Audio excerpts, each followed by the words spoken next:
Hello दोस्तों, नमस्कार। Welcome back. आप सभी का स्वागत आज की नई क्लास के अंदर। और आज पढ़ेंगे हम डायरेक्ट मेथड। हम प्रत्यक्ष विधि पढ़ेंगे। किसकी? टीचिंग की। पेडागोजी का एक बहुत ही अभिन्न भाग है। और रीड के लेवल 1 में, लेवल 2 में, लैंग्वेज 1 जो है उसके अंदर ये टॉपिक है। ग्रेड सेकंड के अंदर भी ये टॉपिक है। ये कहीं ना कहीं जहाँ पेडागोजी आती है वहाँ पर डायरेक्ट मेथड बहुत ज़्यादा इंपॉर्टेंट रहता है। आज हम पढ़ेंगे इंग्लिश को पढ़ाने के लिए डायरेक्ट मेथड किस तरीके से यूजफुल होता है। दरअसल डायरेक्ट मेथड होता क्या है, हम इसकी भी चर्चा करने वाले हैं। तो आइए एक बार स्लाइड को देख लीजिए, कहाँ कहाँ ये काम आने वाला है एक बार देख लीजिए। डायरेक्ट मेथड की बात करें, प्रत्यक्ष विधि अगर हम बोलें, आज की क्लास में हम डायरेक्ट मेथड की कुछ मूल चीज़ों की चर्चा करेंगे। जैसे कि डायरेक्ट मेथड की हम डेफिनेशन, उसका ओरिजिनेशन कहाँ हुआ, उसके को अनाउंस किसने किया, उसको कॉइन किसने किया, उसके प्रिंसिपल्स क्या हैं, उसके फीचर्स क्या हैं, की फीचर्स क्या हैं, इसके स्टेप्स क्या हैं। बाकी का जो मेन चीज़ होगी जैसे कि मेरिट्स हैं, डिमेरिट्स हैं और इसके अदर क्वेश्चंस हैं, वो हम अगली क्लास में सॉल्व करेंगे।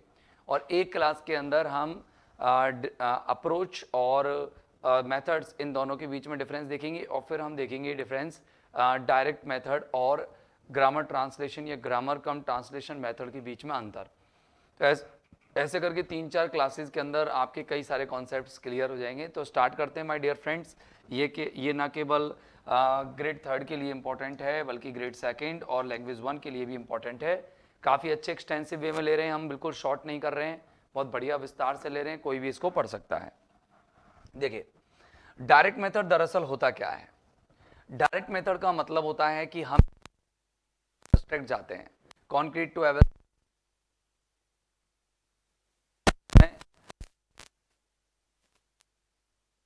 प्रिंसिपल ऑफ टीचिंग ये कि आप इनडेफिनिट टू डेफिनिट जाओ। ठीक है ना, एक बार आवाज आ रही है ना? हेलो हेलो, ठीक है। तो ये कहते हैं। अब दरअसल देखो, डायरेक्ट मेथड होता क्या है आप समझो। मुझे अभी इसमें ट्रांसलेशन की जरूरत नहीं पड़नी चाहिए, मदर टंग की जरूरत ना पड़े। अगर मुझे कोई चीज़ तुम्हें सिखानी है तो मैं उसके लिए आपको वही टारगेट लैंग्वेज इंग्लिश यूज़ करूँ, वही डायरेक्ट मेथड है।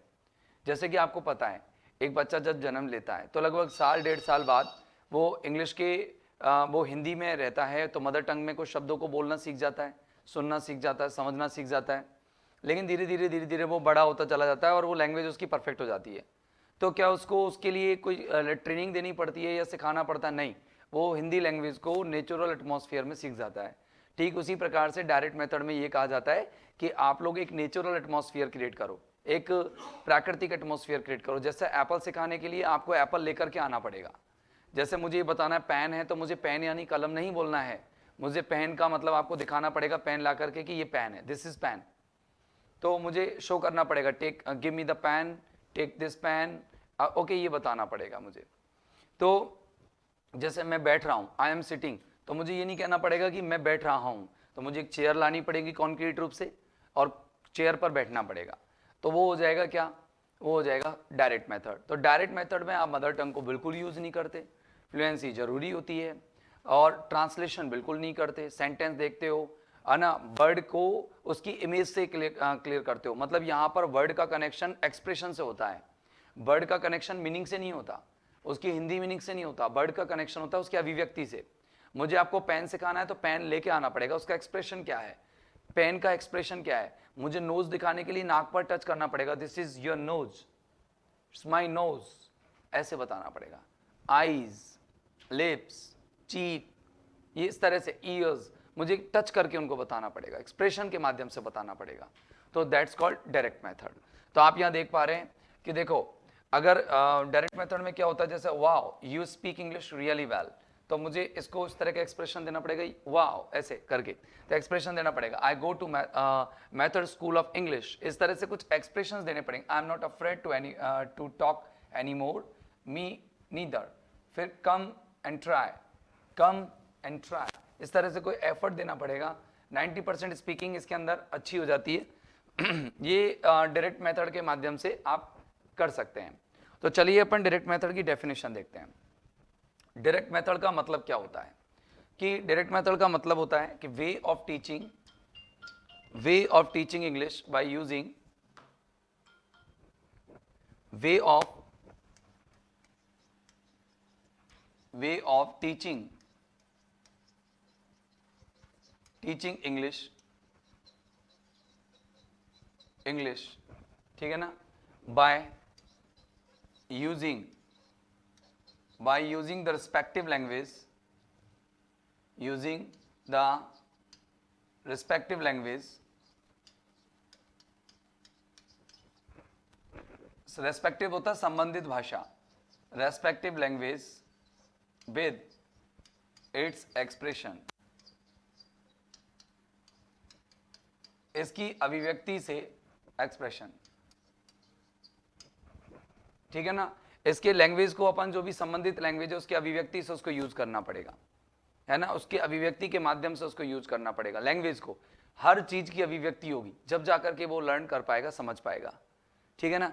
अब मैं आपको हिंदी में समझा रहा हूं। Direct method that means I want to tell you what is the direct method. The direct method is when I'm teaching you directly. It means I'm not using your mother tongue. अगर आपकी मैं mother tongue use नहीं कर रहा हूं, वह कहलाएगा your mother tongue that you speak at home, I am not using it, okay. तो अब मुझे वहां पर आपको वो चीजें एक्सप्रेस करके बतानी पड़ेगी, तो वो कहलाता है डायरेक्ट मेथड, ठीक है ना। अब अगर हम डायरेक्ट मेथड की बात करें तो इनको किन किन नामों से जाना जाता है, तो पहले तो थोड़ा सा इतिहास की बात करेंगे अपन। इतिहास की बात बाद में करेंगे, इतिहास अपन बाद में ले लेंगे या पहले ले लेते हैं? चलो पहले ले लेते हैं, हिस्ट्री ले लेते हैं इसकी। देखो इसको कॉइन करने का काम किसने किया? अगर हम इसकी कॉइनिंग देखें तो एक मिनट लीजिए,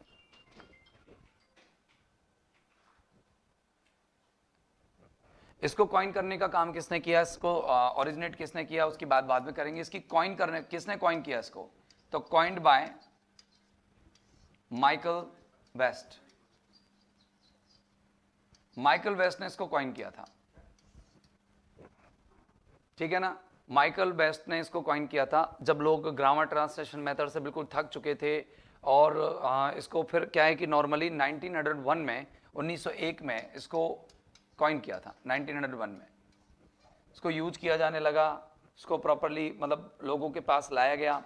तो अभी मैं आपको समझाना चाहूँगा कि दरअसल ये आया कहाँ से था, ये ओरिजिनेट कहाँ से हुआ था। तो ये ओरिजिनेट हुआ था 1901 में फ्रांस से आया ये जर्मनी, और जर्मनी में उस ग्रुप के अंदर आ गए जिसको अपन IPA ग्रुप बोलते हैं। फ्रेंच ग्रुप था ये, फ्रांसीसी लोगों का ग्रुप था, फ्रेंच ग्रुप था, और IPA इंटरनेशनल फोनेटिक एसोसिएशन था, उसके अंदर आ गया और इसको ये एग्जिस्टेंस में ले आए, अस्तित्व में ले आए। किसको? ये आपके डायरेक्ट मेथड को, प्रत्यक्ष मेथड को। तो अगर अपन देखें कि इसको जो माइकल वेस्ट ने इसको कॉइन किया था, अब ओरिजिनेट इसको किसने किया था, तो कई लोग बोलते हैं ओरिजिनेट के लिए ओरिजिनेटेड बाय, इसको किसी एक व्यक्ति ने किया था, नहीं, इसको कई लोगों ने किया था। इसको बर्लिट्ज ने भी किया था, गुइन ने भी किया था, ठीक है ना। अच्छा, इसके अलावा इसको जो इसको कॉइन किया था, एक पामर ने किया था, एक जेस्पर्सन ने भी किया था। पामर, जेस्पर्सन, ये ओरिजिनेट किया था, पामर और जेस्पर्सन। पामर और जेस्पर्सन ने, गुइन, बर्लिट्ज, पामर, जेस्पर्सन, इन सभी लोगों ने इसको ओरिजिनेट किया। खास तौर से बर्लिट्ज आ जाता है, बर्लिट्ज नहीं आएगा तो पामर, जेस्पर्सन, गुइन, ये देख लीजिएगा आप, ठीक है ना। अब स्टार्ट करते हैं साहब, इनके अदर नेम्स क्या हैं। सबसे महत्वपूर्ण बात तो आपसे यही पूछ लेगा कि नेचुरल अप्रोच के रूप में किसे जानते हैं, नेचुरल मेथड के रूप से किसे जानते हैं। तो ये नेचुरल मेथड है, इसको नेचुरल मेथड के नाम से भी जानते हैं। इसको लोग न्यू मेथड भी बोलते हैं क्योंकि ये नई विधि है, बिल्कुल न्यू मेथड है। इसको लोग ओरल मेथड भी बोलते हैं, मौखिक विधि। इसको फनेटिक मेथड भी बोलते हैं क्योंकि इसमें प्रोनाउंसिएशन पर बहुत ज़्यादा फोकस किया जाता है, तो फनेटिक मेथड भी कहते हैं इसको। इसको रिफॉर्म मेथड भी बोलते हैं, रिफॉर्म मेथड। इसको परफॉर्म मेथड भी बोलते हैं,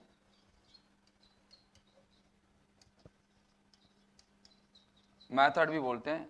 और इसको अपन हॉर्स एंड कार्ट मेथड भी बोलते हैं। इसका नाम एक और है, बर्लिट्ज मेथड भी बोलते हैं।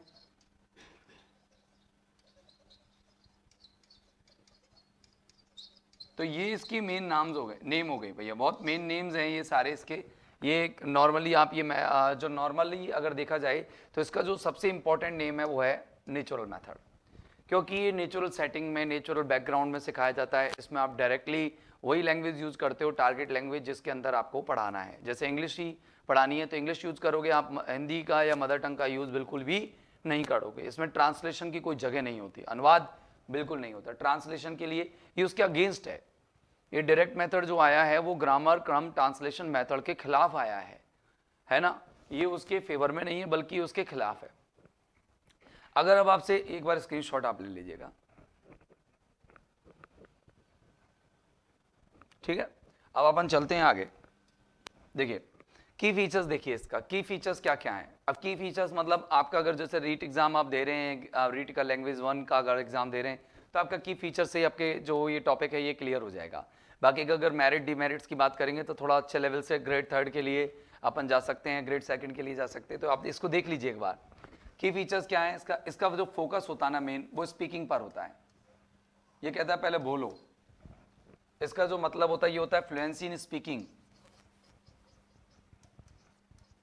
फ्लुएंसी तो होनी चाहिए किसमें, स्पीकिंग में, एंड फैसिलिटी होनी चाहिए इन राइटिंग में। Fluency in speaking and facility in writing.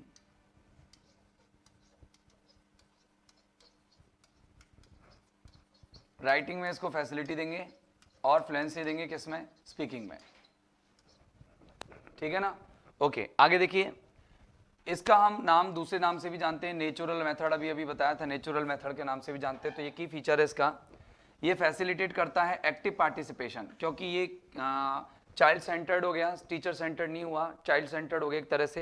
ये एक्टिव पार्टिसिपेट करता है, जबकि ग्रामर ट्रांसलेशन मेथड में एक्टिव पार्टिसिपेशन नहीं होता है किसका, स्टूडेंट्स का। यहाँ पर एक्टिव पार्टिसिपेशन होगा। यहाँ पर बच्चों से एक ग्रामर का एक सेंटेंस मुझे बोलना पड़ेगा और एक सेंटेंस को बोल करके बच्चों को यहाँ पर क्या किया जाता है, रिपीट करने के लिए कहा जाता है कि you are to create this type of sentences, तुम्हें इस तरह के सेंटेंसेस बनाने हैं। For example, I am speaking, okay now do any action, what I am doing here, I am eating, I am sleeping, I am swimming, करके कोई expressions के माध्यम से उसको पढ़ाया जाता है, अभिव्यक्ति के माध्यम से उसको पढ़ाया जाता है। हाँ तो देखिए कि ये कॉन्ट्रास्ट है किसके, जीटीएम। जीटीएम मतलब ग्रामर कम ट्रांसलेशन मेथड के कॉन्ट्रास्ट में है ये, ग्रामर कम ट्रांसलेशन मेथड।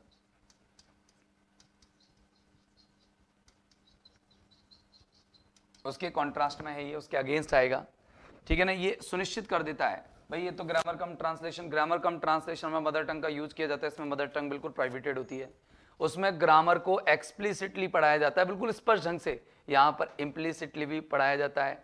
वहाँ पर जो टीचिंग है जो वो इंडक्टिवली की जाती है, वो वहाँ पर डिडक्टिवली की जाती है, यहाँ पर इंडक्टिवली की जाती है। मतलब ग्रामर ट्रांसलेशन मेथड में आप डिडक्टिव टीचिंग करते हो इंग्लिश ग्रामर की, यहाँ पर इंडक्टिव करते हो, यहाँ पर पहले एग्जाम्पल्स बताते हो फिर उसका फॉर्मेशन क्रिएट करते हो, पहले उदाहरण बताएंगे फिर एक स्ट्रक्चर बताएंगे हम लोग, ठीक है ना। तो ये इंश्योर करती है यूज ऑफ इंडक्टिव अप्रोच, ये आगमन अपागम अपनाती है, आगमन उपागम। सर ये आगमन उपागम क्या होता है, इसका मतलब पहले आप एग्जाम्पल्स बताते हैं और उस परिप्रेक्ष्य में कई सारे एग्जाम्पल्स बता करके फिर आप रूल्स को इंट्रोड्यूस कराते हैं, ठीक है ना। मेरी बात समझ में आई आप लोगों को, पहले एग्जाम्पल्स बताएंगे फिर रूल्स बताएंगे। एम्फेसाइजेज, इसका दबाव होता है सीधा कि लर्न करे टारगेट लैंग्वेज को डायरेक्टली, सीधा प्रत्यक्ष रूप से ही लर्न करे, इसका और कोई उद्देश्य नहीं होता, प्रत्यक्ष रूप से लर्न कराना होता है डायरेक्टली, बिल्कुल डायरेक्टली, कि ग्रामर को बिल्कुल डायरेक्टली, कोई रूल्स नहीं, कोई रेगुलेशंस नहीं, कोई नियम नहीं बनाते इसके अंदर, रूल्स नहीं होते, कोई भी ट्रांसलेशन नहीं किया जाता, ध्यान रखना। मदर टंग के अंदर बिल्कुल ट्रांसलेशन इसका अवॉइडेड है, ट्रांसलेशन कभी नहीं होगा और उसमें ट्रांसलेशन पहले है। ग्रामर ट्रांसलेशन मेथड थोड़ा टाइम कंज्यूमिंग है, टाइम को खपत करता है, यहाँ पर ये टाइम कंज्यूमिंग नहीं है। यूनिट ऑफ टीचिंग वहां पर होती थी वर्ड, कहाँ ग्रामर ट्रांसलेशन मेथड में होती थी वर्ड, और यहां पर आपकी यूनिट ऑफ टीचिंग होगी सेंटेंस, यहां पर आपकी यूनिट ऑफ टीचिंग होगी सेंटेंस, सेंटेंस को आप ध्यान रखिएंगे। आगे देखिए अगले पॉइंट, यहां तक के सारे पॉइंट्स क्लियर हो गए तो एक बार आप लिख सकते हो, आप इनको फेयर कर सकते हो या स्क्रीनशॉट ले सकते हो। अब देखिए आगे कि करेक्शन कौन करता है, यहाँ पर करेक्शन इमीडिएट किए जाते हैं और कौन करता है, लर्नर खुद करता है। वहां पर टीचर मेड करेक्शंस होते थे, करेक्शन वहां टीचर करता था, लर्नर खुद करता है यहाँ पर करेक्शन, प्रैक्टिस से, ड्रिल से, तो यहाँ पर जो लर्नर होता है ना उसके द्वारा ही करेक्शन किए जाते हैं, ठीक है ना। Grammar is taught implicitly, grammar जो है इम्प्लिसिटली होती है, एज मतलब यहाँ पर ग्रामर जो है क्लियर नहीं होती, पहले एग्जाम्पल्स बताए जाते हैं, स्पष्ट नहीं होती, क्लियर नहीं होती, नॉट क्लियर, नॉट क्लियर लिखना पड़ेगा। ग्रामर यहाँ पर क्लियर नहीं है, बिल्कुल साफ नहीं होती है, यहाँ पर ग्रामर पर कम फोकस किया जाता है, ग्रामर पर बिल्कुल फोकस नहीं होता है, यहाँ पर केवल डायरेक्टली समझाया जाता है। जितने भी कॉन्वेंट स्कूल है सारे उनमें डायरेक्ट मेथड ही यूज किया जाता है पढ़ाने का, ठीक है ना, जितने भी कॉन्वेंट स्कूल्स हैं। देखो यहाँ पर ज़्यादा जरूरी क्या है, आप फ्लुएंसी ज़्यादा जरूरी है कि फ्लुएंसी अच्छी हो बजाय एक्यूरेसी के। इसमें एक्यूरेसी इतनी इंपॉर्टेंट नहीं होती जैसे कम्युनिकेटिव अप्रोच में होता है कि एक्यूरेसी इतनी जरूरी नहीं है जितनी कि फ्लुएंसी जरूरी है। तो यहाँ पर भी फ्लुएंसी जरूरी होती है बजाय एक्यूरेसी के। और लैंग्वेज को पढ़ाया जाता है इसके यूज के द्वारा, not by rules. Grammar translation method में रूल्स के माध्यम से लैंग्वेज को पढ़ाया जाता था, यहाँ पर यूज के आधार पर पढ़ाया जाता है। यूज मतलब कि उपयोग कर करके, प्रयोग कर करके, use and expression, use and expression. चलो एक बार रिपीट करते हैं, बताइए अगर आपसे कोई पूछे कि इसका फोकस क्या होता है, स्पीकिंग, रीडिंग, राइटिंग या लिसनिंग, तो आप कहेंगे सर स्पीकिंग का फोकस होता है इसका। बताओ इसको किस मेथड के नाम से जानते हैं, तो नेचुरल मेथड, या फिर नेचुरल मेथड के नाम से कौन से मेथड को जानते हैं, ग्रामर कम translation, direct method, indirect method या ऑडियो लिंगुअल मेथड। तो आपको ऑडियो लिंगुअल, यहाँ पर आपको ऑडियो विजुअल मटेरियल यहाँ सबसे ज़्यादा यूज करने को मिलेंगे।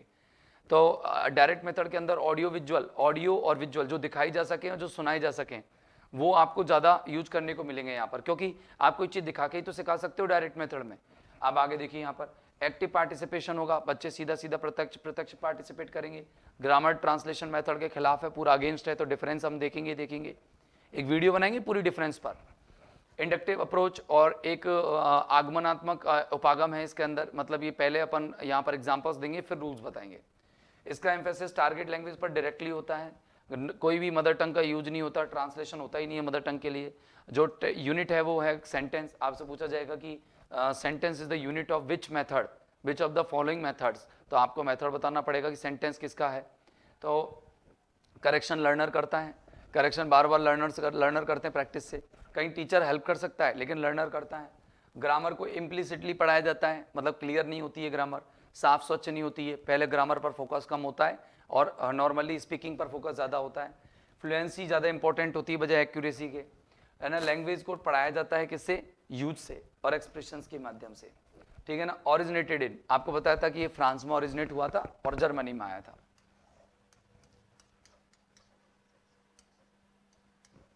फ्रांस, और आया किसमें था, जर्मनी। कहते हैं कि इसका ओरिजिनेशन या जर्मनी, ओरिजिनेट तो इसने किया था किसने, मैक्सिमिलियन वर्लिट्ज ने, ये ओरिजिनेट किया था। और अगर इसको कॉइन करने की बात आ जाए किसने कॉइन किया था, तो ओरिजिनेटेड, ठीक है ना। या जो ये इसको ओरिजिन करने वाला, इसको एक्सपाउंड करने वाला, प्रोपाउंड करने वाला। और अगर कॉइन करना किसने, कॉइंड बाय, तो किसने कॉइन किया, अगर आपसे पूछे तो कॉइन करने वाला कौन है, माइकल वेस्ट। बस यही पूछेगा आपसे, माइकल वेस्ट इसके कॉइन करने वाले, ठीक है ना। अब आगे देखेंगे इन प्रैक्टिस, अगर हम it is stood for the following principles and procedures. अब इसमें कोई प्रोसीजर्स यूज किए जाते हैं, कुछ प्रिंसिपल्स यूज किए जाते हैं, मैं आपको वो प्रिंसिपल्स इंट्रोड्यूस करा देता हूँ। प्रिंसिपल्स पढ़ेंगे, प्रोसीजर्स पढ़ेंगे, उसके बाद में अपन लोग क्या मेरिट डिमेरिट्स बाद में पढ़ेंगे, कुछ क्वेश्चंस भी करेंगे इसके, ठीक है। करें स्टार्ट। देखिए क्लासरूम इंस्ट्रक्शन जो है वो आयोजित किए जाते हैं exclusively in the target language. कुल मिला के इसमें यूज ऑफ टारगेट लैंग्वेज होता है, मातृभाषा का प्रयोग होती है। क्लासरूम में जितने भी निर्देश दिए जाते हैं, जो भी टीचिंग दी जाती है बच्चों को, जो भी टीचिंग लर्निंग प्रोसेस चलती है वो सिर्फ और सिर्फ टारगेट लैंग्वेज में चलती है, मात्र टारगेट लैंग्वेज में चलती है। ओनली एवरीडे वोकेबलरी, केवल हर दिन की वोकेबलरी पढ़ाई जाती है। इसके अंदर पैसिव वोकेबलरी कम होती है, एक्टिव वोकेबलरी कम होती है, जबकि ग्रामर ट्रांसलेशन मेथड में पैसिव वोकेबलरी ज्यादा फॉलो की जाती है, एक्टिव नहीं। यहाँ पर एक्टिव वोकेबलरी यानी एवरीडे यूज में जो काम आती है वो नॉर्मली प्रत्येक दिन के काम आती, दैनिक काम में आने वाली वोकेबलरी को तैयार किया जाता है। सेंटेंसेस जो हैं वर टॉट, और वही सेंटेंस पढ़ाए जाते हैं जो दैनिक जीवन में काम आते हैं। Oral communication skills were built up, और मौखिक, क्योंकि इसको ऑरल मेथड कहते हैं, क्योंकि इसमें मौखिक आपका स्ट्रॉन्ग किया जाता है, तो इसका कम्युनिकेशन स्किल जो है वो इनको बिल्डअप किया जाता है, तैयार किया जाता है केयरफुली ग्रेडेड प्रोग्रेशन के द्वारा। मतलब एक एक श्रेणीबद्ध सारी प्रगति की जाती है, मतलब ऐसे नहीं अनस्टेप चलें, स्टेप बाय चलेंगे, स्टेपलेस नहीं चलेंगे, स्टेप बाय चला जाता है। Organized around questions and answer exchanges between, कुछ क्वेश्चन और आंसर्स होते हैं और कुछ क्वेश्चन और आंसर्स में एक्सचेंज होते हैं, जैसे मैं पूछूंगा आप जवाब देंगे, फिर आप पूछेंगे मैं जवाब दूंगा, ठीक है ना। एक्सचेंजेस होते हैं between teachers and students in A small and intensive class, मतलब छोटी क्लास हो सकती है, थोड़ी बड़ी क्लास हो सकती है, उनमें टीचर और स्टूडेंट्स के बीच में वो इंटरेक्शन चलता है। जैसे मैं समझाता हूँ कैसे, जैसे मैंने एक स्टेटमेंट पढ़ाया, व्हाट आर यू डूइंग, मैंने कहा कि if I ask you what are you doing then you are to reply me I am studying, I am studying. First of all I am asking you the question what are you doing, you are to say I am studying. फिर again and or next you will ask me the same question and I will tell you my answer.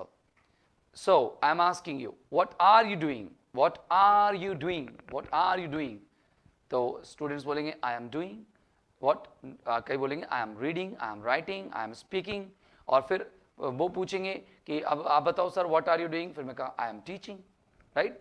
तो ये क्या question answer method चलता है जिसमें 1 to 1 question answer दे सकते हैं, group में भी क्वेश्चन आंसर दे सकते हैं।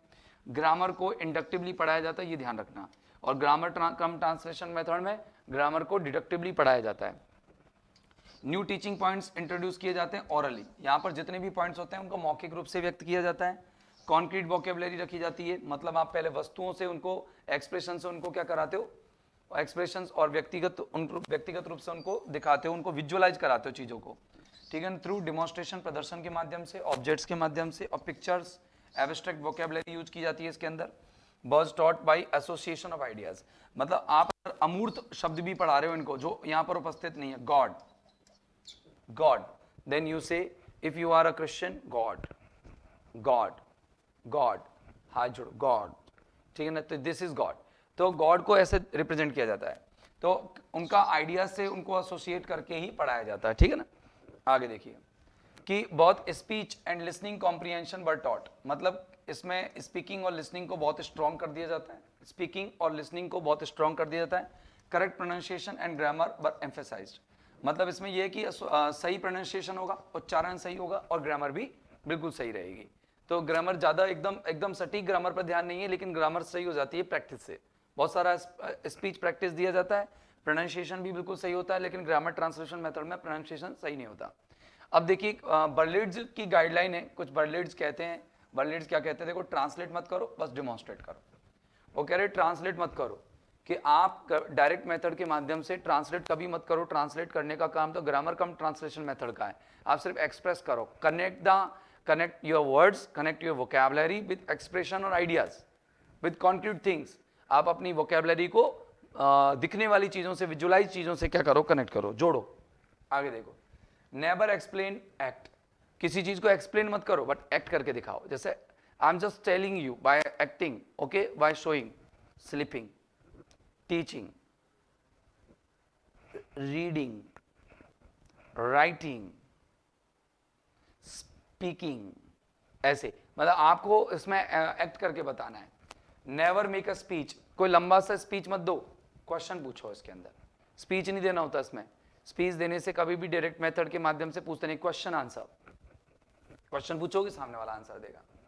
नेवर इमिटेट मिस्टेक्स, करेक्ट, जो आपने मिस्टेक्स कर दिए उनको उनको कॉपी मत करो कि इमिटेट कर दी, स्टूडेंट गलती कर रहा है, I am reading, he is saying, मतलब मैं कह रहा हूं आई एम रीडिंग, बच्चा आई एम रीडिंग बोल रहा है, लेकिन बोल रहा है I am reading, no I am reading, बच्चा बोल रहा है I am reading, I am reading, okay.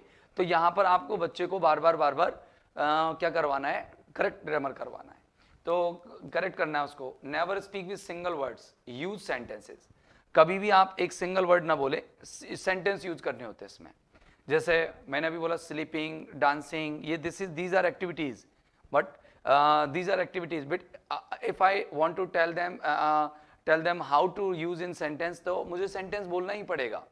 कैसे, मैंने कहा I am teaching, I am reading, I want to teach, I want to go, I want to die, I want to sleep, जो भी है, तो मुझे एक स्ट्रक्चर बन गया और उसके आधार पर मैं वोकैब चेंज करता जाऊंगा, टर्म चेंज करता जाऊंगा, सेंटेंस बना के बोलना है। नेवर स्पीक टू मच, ज़्यादा मत बोलो, लेकिन स्टूडेंट्स को ज़्यादा बुलवाओ, खुद मत बोलो, स्टूडेंट्स को ज़्यादा बुलवाओ। किताबों का यूज कम करो, है ना, केवल अपना लेसन प्लान यूज करो, ठीक है ना। अपना बुक्स को यूज मत करो, टेक्स्ट बुक को लेकर के पढ़ रहे हो, ग्रामर कम ट्रांसलेशन मेथड का, रीड अलाउड, तेज पढ़ो, ये स्टेप पढ़ाऊंगा आप लोगों को कल की क्लास में। आज की क्लास में अपन काफ़ी सारा कंटेंट पढ़ लिए होंगे। नेवर जंप अराउंड, कभी भी मतलब क्या करें, केवल अपने प्लान जो आपने बनाया है पढ़ाने का, उस प्लान के तहत ही चलें, एक्स्ट्रा प्लान अपना ना बनाएं या बीच में अनस्ट्रक्चर्ड वे में आप अपना टीचिंग ना करें, ठीक है ना। नेवर गो टू फास्ट, ज़्यादा तेज मत पढ़ाएं, बस स्टूडेंट्स की, लर्नर की जो लर्निंग स्पीड है, पेस है, उसके आधार पर पढ़ाएं। Keep the pace of the student, student की गति रखें, अपने हिसाब से तेज गति नहीं रखनी है। आगे नेवर स्पीक टू स्लोली, ना तो लाउडली बोले, ना ज़्यादा बोले, ना कम बोले, आप है ना नॉर्मली बोलो, जितना स्टूडेंट्स को समझ में आ जाए, जितना स्टूडेंट्स उसको ग्रैस्प कर सके, पकड़ सके। आगे देखिए, नेवर स्पीक टू क्विकली, ना तो स्लोली बोलो ना जल्दी बोलो, नेचुरली बोलना है। नेवर स्पीक टू लाउडली, तेज आवाज में भी नहीं बोलना है। नेवर बी इम्पेशेंट, अधीर मत रहो, मतलब बच्चा नहीं बोल पा रहा है तो टेंशन में आ गए, इरिटेटेड हो गए, नहीं, इम्पेशेंट ना हो, अधीर ना हो, धैर्य ना को, धैर्यहीन, धैर्यहीन ना बनो। टेक इट इजी, बस थोड़ा सा इसको आसानी से समझने की कोशिश करो या उन बच्चों को आसानी से समझाओ। ये सारी चीजें अपन बाद में पढ़ेंगे। आगे देखिए, मैं कुछ क्वेश्चन सॉल्व करा रहा हूं आप लोगों को, देखिए क्वेश्चंस करेंगे। बताइए what is the basic aim, basic aim क्या होता है डायरेक्ट मेथड का, टीचिंग का, बताओ इसका बेसिक एम क्या होता है। बेसिक एम क्या होता है बताइए। क्या direct association between experience and expression, direct association between the learner and the learned, communication between learners, या नन ऑफ दीज। क्या होता है इसका उद्देश्य, उद्देश्य होता है कि एक्सपीरियंस और एक्सप्रेशन को जोड़ा जाए। एक्सपीरियंस मतलब जो आपको सामने दिख रहा है और उसको कैसे अभिव्यक्त किया जा सकता है, उसको कैसे बोला जा सकता है, उसको जोड़ने का काम करता है कौन, डायरेक्ट मेथड। तो डायरेक्ट मेथड जोड़ता है, जोड़ना है, जोड़ता है, किसको जोड़ता है, बिटवीन, ये एक एसोसिएशन है बिटवीन एक्सपीरियंस की, क्या चीज आप देख रहे हो, विजुअल क्या कर रहे हो, और उसको एक्सप्रेस कैसे कर रहे हो, मतलब आप क्या सी कर रहे हो और क्या स्पीक कर रहे हो। जो सी कर लो उसको देख करके बोलना क्या कहलाता है, एक्सपीरियंस एंड एक्सप्रेशन। तो यहां पर ये आंसर आ जाएगा। आगे देखिए, how does direct method reduce the burden of the students. बताओ, अगर अपन विद्यार्थियों के ऊपर देखें तो बहुत वजन है आज इंग्लिश पढ़ने का, सीखने का, उसको कैसे रिड्यूस करता है। तो they are not required to memorize the meanings of the words in the mother tongue, they are not required to write, they feel easy in memorizing words in the mother tongue. बताओ कौन सी चीजें reduce करती है, बताओ। क्या ये they feel easy in memorizing words in mother tongue, क्या ये मदर टंग का यूज करवाते हैं, क्या मदर टंग का यूज करवाते हैं, ये नहीं।